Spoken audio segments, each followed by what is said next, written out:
Constructing your life is about much more than just building a bank account. Each week, join real estate entrepreneur and mindset coach Austin Linney as he interviews guests who are constructing their dream lives and impacting the world around them on a daily basis. If you're an entrepreneur or wanting to start a business, or you just want to hear motivating stories of how others have overcome the odds, you are in the right place. And now for your host, Austin Linney. Guys, good afternoon to Construct Your Life. This is Austin Linney. I have the honor of having Mr. Adams here. How are you doing, my brother? I am fantastic. Thank you, brother. Thanks for coming on here, man. And, guys, before we get started, I want to share with him because he knows, he maybe doesn't remember or remembers, but when I first started this podcast, he was like, come on and jump on a 30-minute call with me, and we'll see if we can help you out. And the first thing he did that changed my life, I probably said it on every podcast I've been on, he looked at my schedule and said, this is not going to work. You are too all over the place and you travel too much.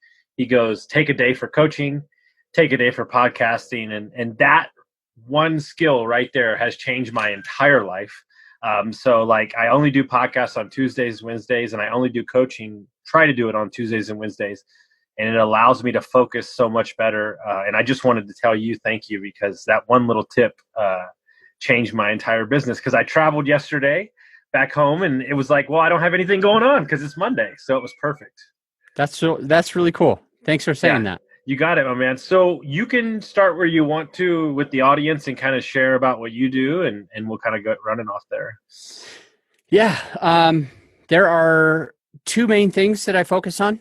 I have a company called BlueSpruce Holdings, and we purchase apartment communities. And part of BlueSpruce Holdings is that we need to raise private equity for our deals, and so we raise millions of dollars for deals that we close, and we feel like we've kind of systemized, made it a little bit easier to raise that money with a few things that we do. We call it the KLTI Blueprint. And so now we share the KLTI Blueprint with some of some other friends who are not able to raise quite as much money. And so we have a mastermind that it's like a coaching program / mastermind. So we meet weekly for coaching calls and monthly for a mastermind. And it's a lot of fun. We just help other people raise money like we've been able to, and we learn a lot from the members. Other than that, the BlueSpruce Holdings literally only closes deals, manages deals, and distributes money to our past investors, at least when it's not COVID. We've held back during COVID on the distributions, which I think is smart for anybody listening. You want to make sure you have plenty of capital. A couple of past investors are probably going to be a little bit sad or upset or not knowing what's going on, and you just got to communicate with them. But during COVID, we have not been doing distributions, and I think that's the right move. When you don't really know what's going to happen, you want to have the most amount of capital possible. The second thing that I do is just help people launch podcasts, and so that is really it. We start in the beginning by helping them market and brand their podcasts, and be able to get it out in front of the right people, give them tips like the one that you mentioned where you want to only podcast on one day, not just anytime, whenever. It's just too hard to do that. And then once it's launched, we can either market the podcast to grow your listenership so you have more downloads and subscribers so that you're not wasting your time doing a podcast, or we just edit the podcast for you and become your back office so that you don't have to either pay somebody a lot of money to edit it, or you yourself kind of get in the weeds to edit it. So we do podcasts, we do launches, marketing, and editing. And that all stemmed from me growing up and reading the book, Rich Dad, Poor Dad. You got to have a business that makes money now, and you got to be investing your money. And so that's what I do. I make the most amount of money now with my podcasting business, helping other people launch and grow their shows. And then we're putting our money passively into deals like the 4 that we manage and the 3 that other people manage for us, where I've been just a passive investor. And how many podcasts do you have currently? I get there's a bunch, right? Yeah. So I sold my first podcast, which was called Creative Real Estate Podcast. I sold that just a few months ago, and my name is still on it. In the transition time, my name's still on it. I still post. I'm probably posting like 3 episodes a week on that from my voice. And so, yes, that's kind of mine and kind of not mine. It's grown a lot over the last year. And then I'm launching as we speak. I'm launching a podcast called the Apartment Investing Show this week, and so that one will be out and running. And there is a third podcast, so it's funny that you ask. There's a third podcast, and the name of the podcast is The Podcast on Podcasting. Yeah. And so, yeah, I think I just saw that. I just saw that post like last night, and I was like, "Oh God, here he goes again." Yeah. I'm gonna launch a podcast just on podcasting, and that one I'm super stoked about. Lots of free information. So, for the first couple of months from when this comes out on the show, it won't be searchable on iTunes yet. But after that, it will definitely be searchable on iTunes. It'll be called The Podcast on Podcasting with Adam Adams. But I'm really looking forward to that because I feel like we're going to add a ton of value. I've been listening to other shows that are on podcasting, and the problem with them is most of those shows only have like 19 reviews. Like you look at them and it's a podcast on podcasting, but nobody listens to it. So they don't really know how to podcast and get it out there. So I'm excited because I think we're going to change that. We're going to have hundreds of downloads, hundreds of reviews, and we're just going to add as much possible value as we can for free. And the other purpose of it is to get clients in podcasting. Hopefully people understand that you add value to your perfect avatar, and that's exactly what we want to do. Well, I want to think it's interesting because I started mine in April, on my birthday, which will be 2-3 weeks from now. We're going to release our 100th episode. I did it. Yeah, I'm actually going to probably have 300 by next birthday, so my 40th. So I'm going to release a podcast every day on December, every day. Because I run into too many great guests, and I love it. But I want you to talk on it because I think it's added value to your business and your livelihood. I have all my clients. I don't care if it's a podcast, start a YouTube channel. Well, I haven't invested yet. I don't care. So why don't you talk on the piece of where we are, especially as restrictions go back down again, where we're probably looking like we're going to be back in the house. Talk about the value that you've got from it and what it's done for you. I think people don't understand how important it is. Yeah. And okay, before I talk about the value that it's done for me, which it's done a ton, it's really benefited me in 3 major ways. And I will definitely share that. But you mentioned something right before you, in passing, and it was, even if you haven't done a real estate deal or whatever it is, why you should start a podcast. And I thought that was great because I can name 3 people real fast that had an experience where they were afraid to start a podcast. They were literally nervous. They had imposter syndrome, and mostly it was because they had never really done the thing that they were teaching about. And so Joe Fairless is one of them, and he's got one of the most well recognized best real estate investing advice ever show. And that show he started when he had just owned like 2 houses, I think at the time. This is like 6 years ago. He had only owned like 2 houses. He didn't even think about starting a syndication yet. And he was like, why would he have the best real estate investing advice ever show if like his experience was just really 2 rentals at the time, if I'm telling the story correctly. And you can all, research it and find out, but that's what I understand is he never did a syndication. He wanted to kind of add the most amount of value, and so he decided to do a daily show. And what's amazing is that Joe Fairless, as you listen to this, he probably has about $1 billion of assets. more than $800 million of assets that he's managing right now. And he's probably making a healthy portion of that as passive income every single month. Regardless if the economy is good or bad, he's probably making hundreds of thousands of dollars a month. And it all started because he was willing to start a podcast before he had ever done a deal like that. The next guy is Whitney Sewell. Whitney's a good friend of mine, and he and I were talking about him starting a podcast before he ever started one. And I remember Whitney specifically was afraid to start the podcast. And he was like, we were talking, do you ever get the imposter syndrome? And we were like, yeah, we both did. And so Whitney, he spoke at my conference over 3 years ago. He spoke at my first conference, and he was just launching his podcast. And I wanted him to inspire others because literally he didn't ever close on a syndication, and he had the gall to call his show The Syndication Show, and like as if he was the expert back then when he hadn't done one. He was taking a coaching program, I think with Joe Fairless, and was told that it was important. And like any of us, he was afraid to launch this podcast. He had normal questions, but he launched it and he called it The Syndication Show. Within his first year, he owned 100 doors, and now today, I think he owns more than me.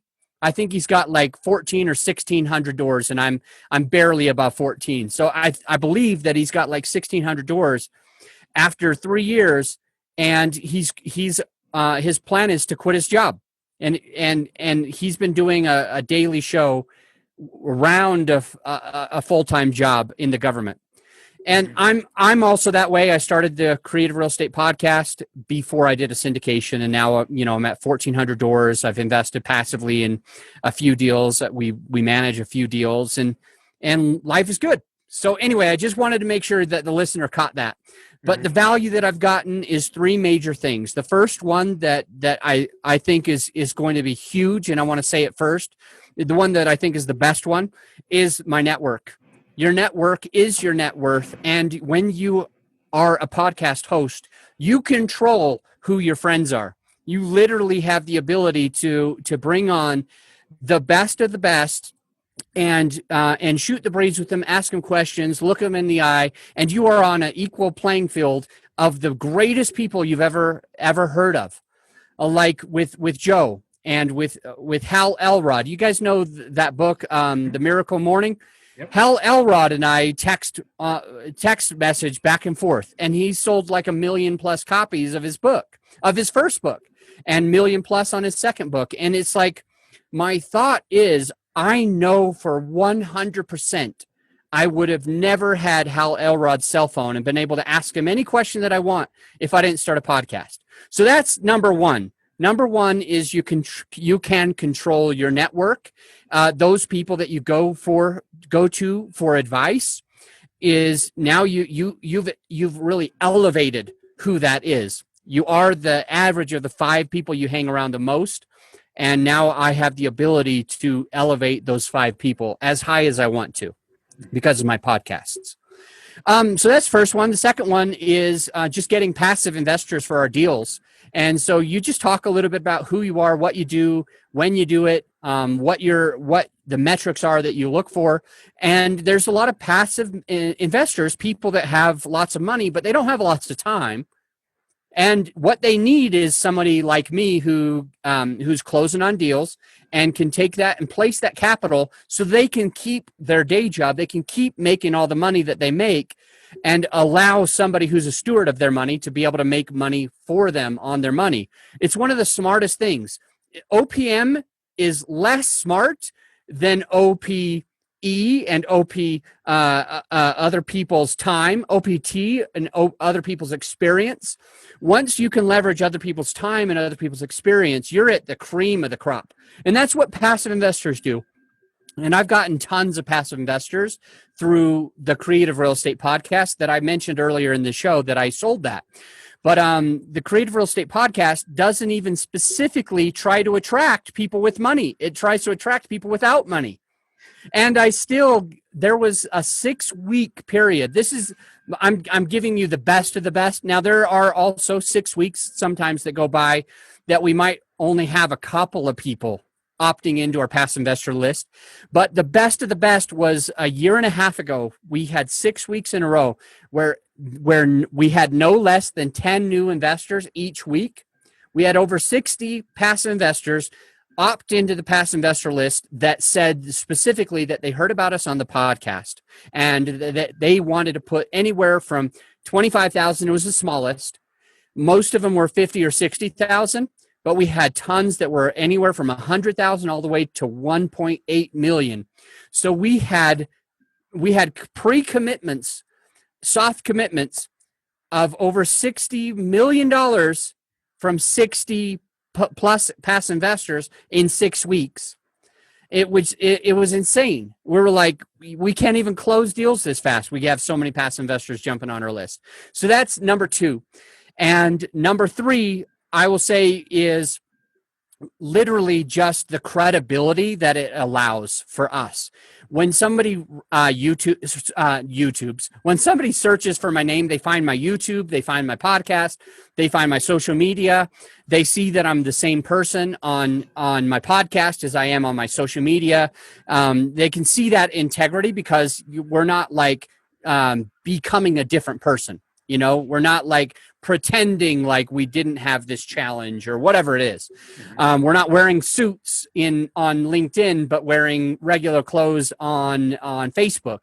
It's congruent all the way across. And when that happens and somebody searches for Adam Adams, my name comes up in many, many places. You can't find any dirt on me. Hopefully never. Hopefully I'll always be able to just keep that reputation. But you're not finding anything bad. You're finding only good stuff. And it's the same on my podcast, on my YouTube, on my when I'm on your podcast, when I'm on my own social media, on my Facebook, on my LinkedIn, they can tell it's the same person, and then they get to know you.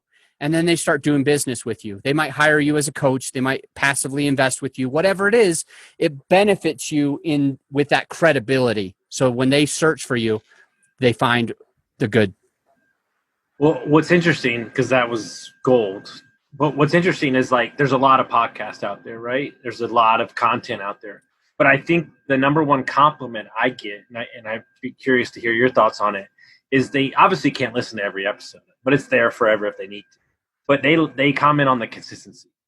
They say like, hey, we see you like out there every day putting in the podcasts are being released. So I think people are too worried sometimes about what they're creating opposed to what the perception is, right? Meaning, like, the perception is like, yeah, we might not be able to get to every episode, but when I hit something, that's why I think it's interesting that the 15 to 7 minute episode that I release on Fridays seems to be the one that everybody listens to because it's quicker.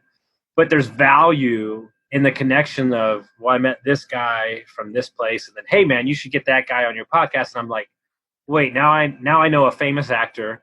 I've got a solar energy guy, so if ever needs solar. And it's like, but it's interesting, right? And I think, talk on this fact. The number one thing that everybody has that they freak out about is I'm not going to be able to get guests. Like, that's the whole thing. And I thought to myself, like, I haven't even moved out of the real estate field yet. Wait till I get into medical and marketing and stuff. Like, what's your thoughts on, like, the guest thing? I 100% agree. However, what's weird is I never would have noticed it without you saying that. But I do coaching and mentoring for podcast launches, and I'm just thinking about this week, the people that I've talked to. And right before this show, actually, Prashant Kumar and I had a meeting where he was talking about maybe wanting to start a podcast. That was his main question. He was like, can you help me get guests? How do I get guests? I don't know how to get guests. How do you get them to say yes? And to me, it was like, it's not that hard. I'm on Facebook. I'll see somebody's post and I'll private message them. Hey, would you be interested in jumping on a podcast and talking about your experience? Because I've got some newer apartment investors that want to learn about that. And it's pretty easy. Like, pretty much anybody will come on the podcast. And I've never thought that it was like a problem. But you're right. all of the people that come to me and ask for help, one of their big like hyperventilation concerns is that they're not going to be able to get enough guests. I promise that that's much easier than you think. Yeah. No, but I think to speak on your part, the imposter syndrome, that's an everyday, guys. Like I'm like, see my name on iTunes next to other people, and I'm like, oh, that's fucking weird. Like, I'm listening to Andy Frisella, and I'm like, why is my podcast next to his, but it's not real. But like, I mean, like in my library, but what I found that it's done is it's given me an avenue to affect one person. And that's what I tell myself every time. If you've, in the moment that you put out all this content and you don't feel like you're getting anywhere, the universe gives you that one message. And they're like, dude, got a lot of value from it, changed my perspective. And so I think at the end of the day, I think that you as a person, right? And I think, see if this relates to you. I had a buddy, right? I felt like I'm putting all these episodes out, and he stopped me and he said, if I had to put you in a vacuum seal for 3 months and you weren't allowed to release one episode, would you still record the podcast? I go, of course. He goes, well, then who cares? And so that's where I live in to like understand that maybe the value is essence in my own mastermind, right? Like you're being able to meet amazing people. And more importantly, like, don't you think that people almost let their guard down a little bit when they're in here in this Zoom room and they're like, oh, nobody's listening. So you might get some stories that. Yes. I definitely feel that way. Sometimes when you're doing a podcast, if you put somebody in front of like 1,000 people, like on a stage, they may hold a little bit of it back, right? But then you put them in a podcast where technically there's two of you while you're recording, but eventually there's going to be 10,000 people that listen to it. They're willing to share those tips, tricks, and strategies more. It's kind of funny. I agree with you. So if somebody were to start a podcast, and I know you have the Facebook group, which is great. I've seen a lot of tips in there. If you were to give them 1 or 2, 3 things, if they were thinking about starting, I know a lot of my young coaching clients are. What are the avenues they should be focused on? Ready, fire, aim versus ready, aim, fire. That's the first one. And then I want to talk about your avatar and adding value to the right person. So those are the real 2 things. Most people that are about to start a podcast or have been considering starting a podcast, what they're told by many, many people is it's ready, fire, aim. Don't overthink it. That's what we're told a lot with our podcasts. Don't overthink it. Don't spend so much time doing this. Just publish. Just get it out there. And there's a lot of problems that can happen with ready, fire, aim when we're doing a podcast. One of the biggest ones is always being behind the 8 ball, because if we just record one episode and then publish that one episode, then we have no episodes in the bank. And everybody knows that with finances, we need to have 6 months of expenses, or 3 months or 12 months or 24 or whatever your rule is. That you got to have some savings.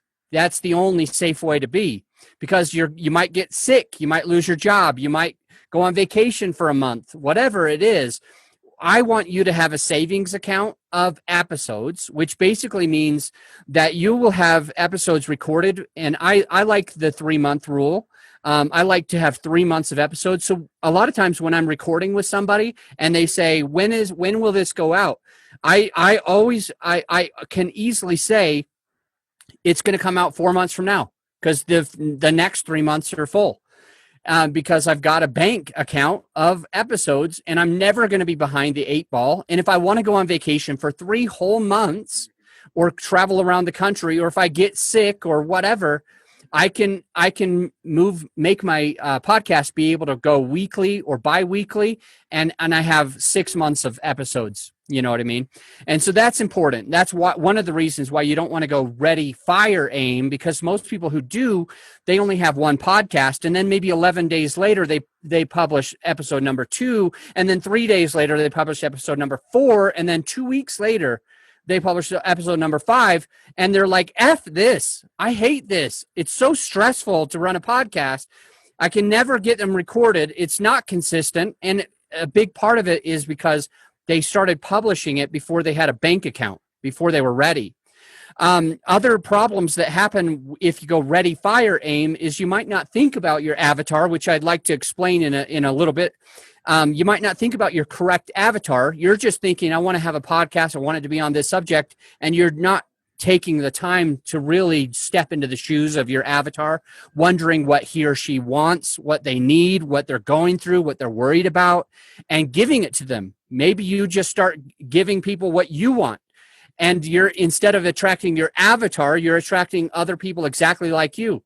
Maybe if you want to raise private capital and you have an apartment investing show or something like this, maybe your show is adding a ton of value to the operator, but not any value to the passive investor.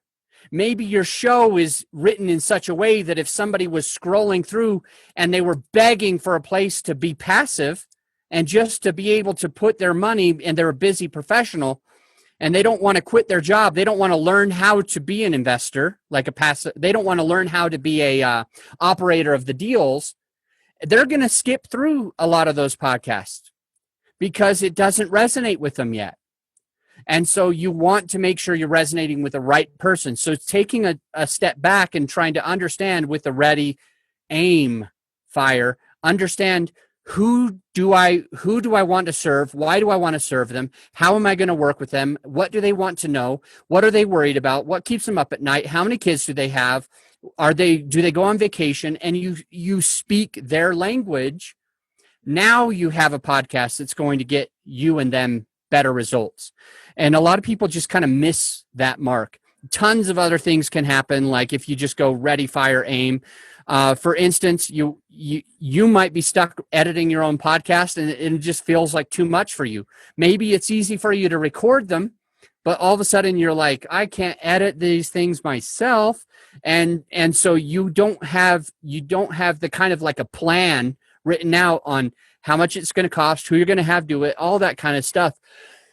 So that just brings you into a place where you're more stressed by hosting it. And one of the biggest problems, if you go ready, fire, aim, and you just publish it, but you don't have a plan for marketing it, the only people that are going to listen to your podcast is a few of your friends. You're probably going to get 20, maybe 100 downloads per episode. You're going to feel like you expected it to be thousands upon thousands, and you don't know how you can start getting it in front of people, but you've lost your leverage. The most critical time, if you're going to go ready, aim, fire versus just ready, fire, aim, if you're going to actually spend that time, that one of the most critical things that you can be doing is understanding how you're going to market, who you're going to market to, how much your marketing budget is going to be.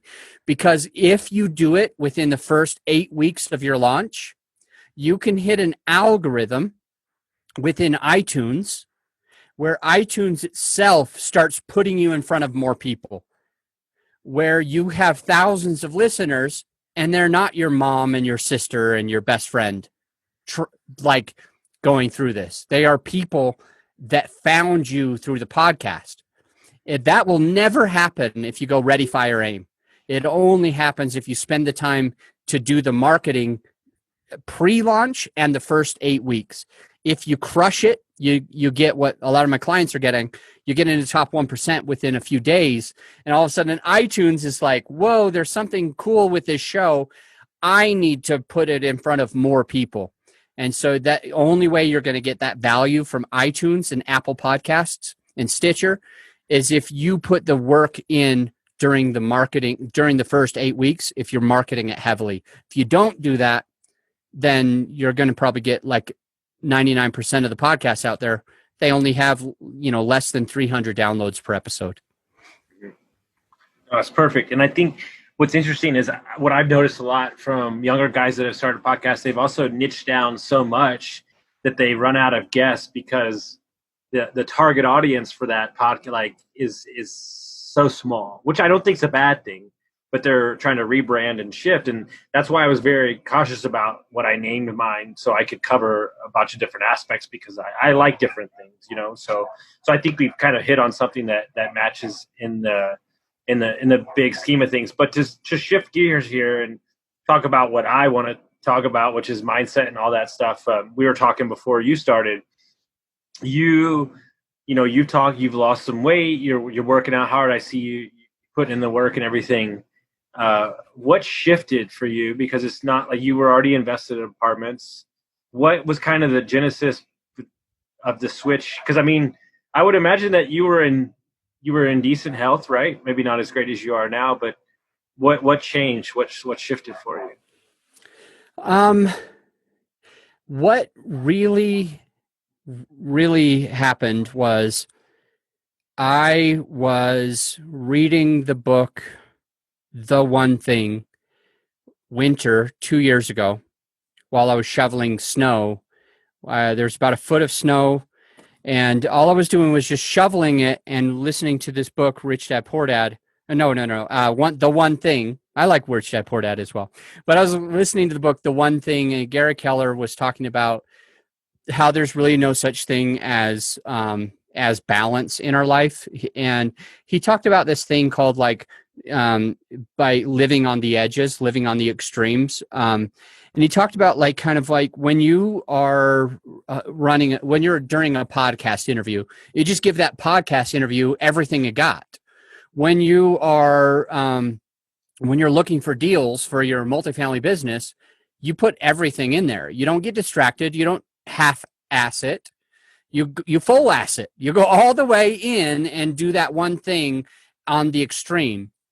And I started thinking about me and how I would be working at my house with my kids and being distracted and half-assing my work and half-assing my kids. And I literally just asked my son when I got in from listening to that chapter. I went to my youngest son. I think he was 7 at the time. He's turning 9 in 4 days, by the way. He was 7 at the time, and I went over to him and I said, "Hey, how does it feel when I'm working and you need me?" And he goes, "Well, it makes me sad because I feel like you care about the work more." And I was like, "Really?" So I went and asked my older son. I was like, "Hey, what is it like when this happens? What would you like it to look like?" And they started giving me ways that they thought it should look. And that's where I started to learn. And then I was at a mastermind. At the time, I was in Rod Cleef's mastermind. I was in there for 3 years. And since the beginning, or 2.5 years, whatever it was, since the beginning. And we had a meeting that winter in Palm Beach, in West Palm Beach, Florida. And I got in front of the group, and I remember my main focus at the time was my business. That was my main focus. And I was just about to get up, and it was going to be my turn, because at the masterminds you have your own hot seat time where they go in your business for a little while. And I didn't know what I wanted to talk about in my business. I didn't know. I kept trying to decide, and I was like, business is fine. I don't really need help with it. It's got its plan. I'm crushing it. I'm not worried about it. What should I even bring up? And the truth is, it got to be my turn, and I went up in front of everybody, and here is the big pivotal moment. I started bawling, and there was about 40 people in the room, and I was like, all I want, and I'm going to cry now, geez, all I want is to be, all I want is to be a better dad. And I don't know how to do it. And I've always been focusing on my business, and business is great. Haven't been focusing on the kids nearly to the level that I need to. And I just kind of asked, what do I do? And it went farther than that, but everybody came up to me and said that really resonated with them, and they've been there before, so they basically just helped me to figure out how to do this one thing where I live in the extremes. And so once I came home, just 2 winters ago, once I came home that day, my main focus was, if I'm with the kids, my phone is put away, my computer is put away, and it's 100% kid time. And I look at the kids in the eyes and I sit down with them. I don't look at a computer screen or a phone screen. I look at them. And that was the pivotal moment where my kids and my relationship with my kids started growing. And one of my kids because I would snap at him, I would snap and I would be short with him. And I found out that part of that was this mindset of me believing that because I had kids, it was slowing me down. It was holding me back from being able to put like 80 hours a week into my business. I could only put 72 because of my kids. It was my kids' fault. It was because I had kids when I was young and early that I'm not already at this one level that I want to be with $1 billion of real estate like Joe Fairless or whatever. And I remember that it was really interesting. All I did that day is I decided that I'm going to start expressing gratitude for my kids every morning, every night, and any time that I accidentally say, I can't do that meeting because I have my kids, I need to reframe. And I say, I appreciate you offering to have that meeting with you. It sounds like a good one, but I'd rather spend the time with my children. I'd rather give my kids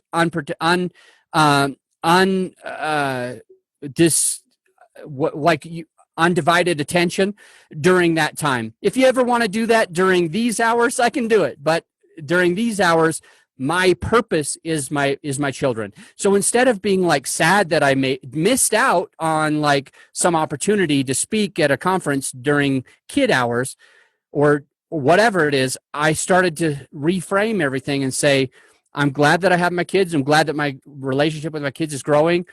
And that morphed into some random thing that my kids' relationship with me grew so much that I asked them. One of them said that I had a big belly, and I was like, "Do you think your dad's fat?" And they said, "Yeah." To me, I didn't seem like I was fat. Like I did exercise. I went to the CrossFit gym and all this kind of stuff, but I didn't think I was fat. Maybe I had a beer belly, a beer gut, or whatever it was. But like I felt fairly healthy. But I was like, "You really think that?" And they said, "Yeah." So that kind of sparked something else where I started working on my health at a different level than just exercising. I actually started focusing on what I ate and when I ate. So, yeah. And see, I'm not going to ask you the question that you think I'm going to ask you because that was powerful. I almost got emotional. But since you decided to be intentional about your kids and you maybe missed some meetings and stuff, your business has failed, right? A bunch, right? You've lost all the money, right? Like, no. Actually, business got way better. Business like grew and I knew 5 that times. I knew that answer. So on a deeper level, because I like to get deep, what do you think, if you could put your finger on it, why do you think you becoming an intentional father and removing the distractions, why do you think it made your business better? I'm just curious. Most of it is unexplainable. The only part that I would say is explainable is the creativity that I needed to have. If I'm not going to be doing my social media 12 hours a day myself, then how can I? Another lesson that I got from Rich Dad Poor Dad. Instead of I can't, it's how can I? So I remember, you just have to reframe. In the beginning, it's like, I can't get to the success that I have on my social media unless I spend 12 hours a day on it. And so then it just became a how can I question. And I was able to say, I don't really need it to be 12 hours. Maybe it only needs to be 6 hours. And I don't need it to be me all the time. Maybe it's a virtual assistant for 4 of the hours, and it's me personally for 2 of the hours a day. And so I'll still jump on there for a couple of hours a day, but I'm creating systems. I got creative, and I'm creating systems and processes for my virtual assistant to be able to help me to offload that task from me that I always thought that I had to do completely myself. Mm-hmm. And it's more things like that. It's more things like how to find deals. I found out that I can systemize that process. I can bring in other people. I can hire other people. I can have somebody come and join our team for a short period of time as like an intern type of relationships, unpaid, where they learn our systems, but they do all the work. They do all the upfront work, and they get a ton out of it. And myself, I don't have to do so much. So I would say the biggest thing that it did is when I said, if I can't do this all on my own, how am I going to be able to still get it done efficiently? And it was asking the correct question of what is the way to make this successful that probably did the most for me. Outside of that, I don't know. I think partly it's my mood when I'm healthy and happy, like I slept well, I'm practicing gratitude, I have a strong relationship with my kids. They want to give me a hug now when I'm leaving and a kiss. Like my younger son will not let me leave the house unless he kisses me right on the lips. He's a sloppy kisser, but he's like, "Wait, Dad, a kiss." And like, here it comes, and I get a big sloppy kiss. But it melts my heart. I have to wipe off the spit when he's not looking, but it melts my heart to like have the kids like love me that much and want me to come back. And I would say that it's if anybody's ever read the book The Compound Effect by Darren Hardy, it's interesting to see what a repeated kiss from your son every time you leave, and a repeated attention, a focus on systems, just micro each day. You don't really see a big change over a day, but over the last 2 years that I've started to try to be intentional, it's a night and day difference from day 1 to day 700. You know what I mean? Well, I think what's interesting, and I've done it twice now, maybe 3 times. I have a buddy right now who's got a big business, and he's talking about moving across the country so he can get out of his business because he can't bring himself to get out of it. But something I've done twice, I went to Europe for 8.5 weeks and ran one of my Airbnbs from there. And I was like, oh my God, it's working. And then like recently I went to 9 states in a month and ran my businesses from there. What that is it's laying the foundation for me to understand that there's ways around to get everything done. But sometimes when you're there and you can put your hands on it too much, you force yourself to operate in a way that you're comfortable with.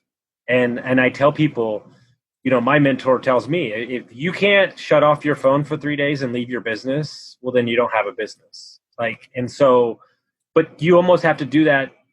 You almost have to force yourself into that scenario to do that. You know what I'm saying? And I think people don't do that enough because the comfort, what I call the wheel, gets a spinning, and you think that this is the only way that it can be done. But what you've done is you've created yourself your own prison. If you don't start out, every business I build with the intention going into day one, how do I fire myself out of this business? That's the number one thing. Am I selling it or am I walking away?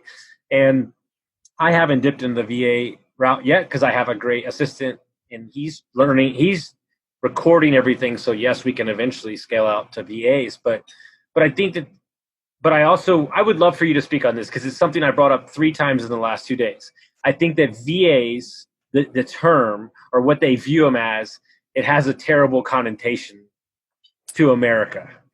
Yeah, I'm going to be completely vulnerable Sure.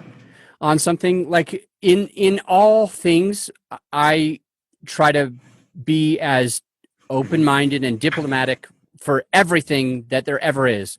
I never would call myself like somebody who was prejudiced against anything. I never would have thought that about myself.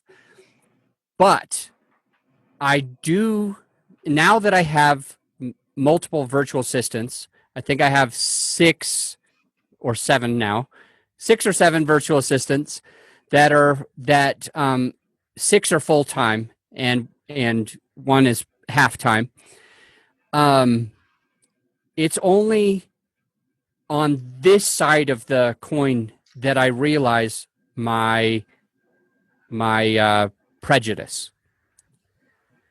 And my prejudice was that if I have a local assistant in my office, I'm going to be able to trust them more.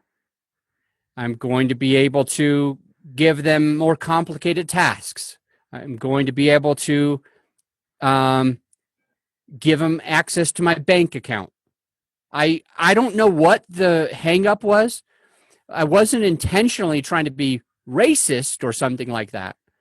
But I had this prejudice that if I'm going to have a virtual assistant in the Philippines, they're just going to be doing simple tasks. They're not going to have access to my bank account. They're not going to be doing super important things. And part of the prejudice might have been because I thought, well, they're only going to be getting paid $3 or $4 an hour. And if I had somebody local, I'd have to pay them $25 or $30 an hour. And so, like, if I have to pay 10 times less, then I'm going to get a tenth of the quality, you know? Like, I don't know if that was the prejudice, is how much I was going to pay them. But I had this hang up thinking, like, I can't really turn over my business all the way. However, ever since getting the first one and then the second and then the third, and then biting the bullet and giving one of them access to all my credit cards and all my social media and all my emails, and they have my social security number and they have everything that they would need to do anything that they would want. But I put 100% faith and trust in their ability, in their integrity, to be able to book my flights, to be able to pay for flowers for my when I need my sweetheart, I need to get flowers, and I don't want to stop working and like sit down and spend even 10 minutes. I know it sounds crazy. I don't even want to have to spend 10 or 15 minutes with the unknown of buying flowers for my sweetheart. So I literally just send a quick message. I want you to send flowers within this budget to my sweetheart. And then the assistant will say, do I get to pick the flowers? And I say, sure, anything that you love that's in that budget, you can pick it. And then the next week, you know, the flowers are delivered. My sweetheart's day is bright. And then my VA asks me, hey, what did you think of the flowers? And I say, they were perfect. The ones that you picked were like top notch. She couldn't have said anything better about them. And now the VA's thrilled. I'm thrilled because I was able to stay on task and do my $1,000 an hour jobs instead of my $5 an hour jobs. And something that's interesting, as you become a boss and as you have more people to work for, the number one thing, it hit me like 7 months ago. If you are, and everybody, especially type A's, are control freaks, but I've removed myself from that because I think self-awareness is the ultimate weapon. But what I'm saying is, when you remove critical thinking and options being available for your staff, meaning they get to pick, right? Even if it's bad or good or indifferent, you're removing the opportunity for them to grow, and they will leave you. And what I realize is that the only thing that people really need is the opportunity to grow and learn and get better. And so, yeah, so that's why I field all ideas. You know, this is so ridiculous because I literally will record this episode. I'll take the thing, it'll convert, I'll put it in a Dropbox. I couldn't tell you anything else that goes on. I wouldn't even know. If you asked me to edit my own podcast, this show would never be out, ever. But I have somebody that does the videos, and then he schedules the social media posts. And yes, I post on my own. But when you do that, the way I describe it, it's like an eagle gets to fly and he's not being like yanked down with this like heavy ball and chain, because you're allowing yourself. I'll give you a quick story to bring it all home. My assistant is very introverted, but very methodical, actually very funny. He's very funny, but he's very quiet, but he's a big thinker. And I said, hey, I'm going to let you in on a secret. You don't have to network anymore because I know everybody. And he goes, oh, you mean I don't have to spend 2 years trying to learn to be better and meet people? No, you're good, bro. You can just do your thing. He was like, oh my God, it takes all the pressure out of me. Like, I'm good now. You can just tell me, and like, I don't think people understand that not everybody's built for that. Like, this takes a lot to talk to people and stuff like that. And there's so much joy that you can bring them that they have somebody they can work for and they see what you're doing. And it's exciting. I think that people, I'm tired of it because I think people have such a bad connotation about what they are and who they bring to the table that they can really enhance a business, which is something that we don't talk about enough, that they can work when you're sleeping, right? Which is an amazing thing that I don't think is talked about enough. Because I just had an idea while you were speaking right there for my new business. So. Nice. Yeah. But it's interesting because that has allowed you to operate in the highest form, like you said, that operate your level. And I think that's so important. So to bring it all home, guys, I really want to tell you, I'm going to say this tip again because I'm thinking about it as he's speaking. It's seriously the way I've been operating my business for the rest of the time. If you're operating multiple platforms or multiple businesses that you're doing, do one business on one day, do another business on another day.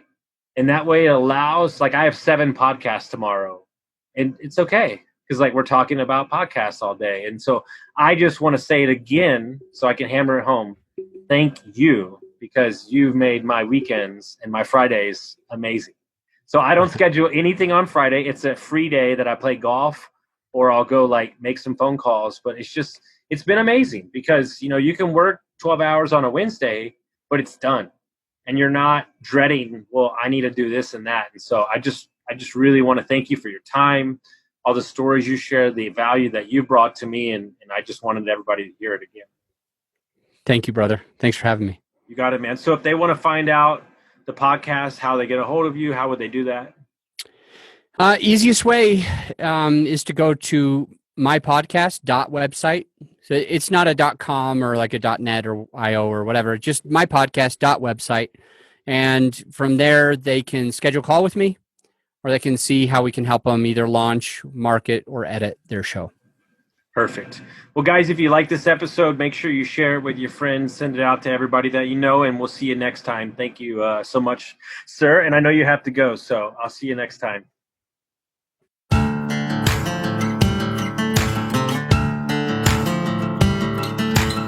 Thank you for listening to Construct Your Life with Austin Linney. If you enjoyed this episode, be sure to rate, review, subscribe, and pay it forward by sharing with a friend. Most importantly, take this opportunity to start constructing your life by taking immediate action on what you learned. For show notes, resources, and more information on one-on-one coaching with Austin, visit constructyourlifepodcast.com.